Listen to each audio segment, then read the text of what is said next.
Mapal Leibak Leiraba Matamda Eshagi Hourakpham Keidounungda Kaofade haina Chief Minister Khemchand na pautak pikre. Ngasi State Livelihood Empowerment and Entrepreneurship SLEE gi makhada skill training Leiraba Manipur gi candidate tarataruk Mapal Leibak Japan da thabak tawdunaba Manipur gi Chief Minister Khemchand na Chief Minister gi Banglo da gi lamthakre. Chief Minister na candidate sing di yelho jatra pena amamam khudol tamki Khemchand na makha taraduna aikoi isa na isaba Manipuri ni haibasi matam pumna makta ningsing duna legadabani Japan da leiraga mafamadugi nat hauna lonchat amadi chawkhat papumna mak thengnarak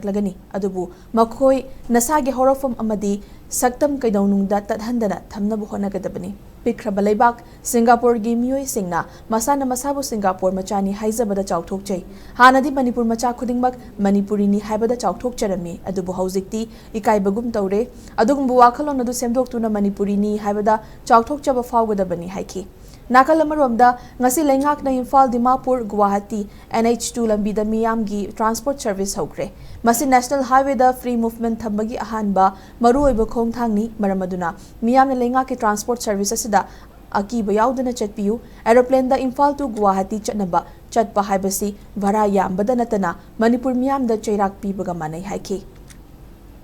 State Bank of India amadi SLEE ga Manipur lenga ka Memorandum of Understanding ama khudik pina khiba laikre masina ngasi Japan gi damakta lamthari ba candidate singi sen thum da mateng piri bani ngasi lamtha ki ba candidate sing hanana Japanese Law National Skill Development Corporation NSDC International Academy dagi training loiraga Japan gi tongan mafam Tokyo Hokkaido Okinawa na chingba singi healthcare amadi hospitality sector singda thabak fanglaba ngaktani Chief Minister na SLEE amadi SBI official sing na piriba kathokpuga loina na skill training amadi senthumgi mating piduna matik charman ha singi mating pangduna Mapal Leibak ta thabak fanghanbagi damak thagatpa phongdokhi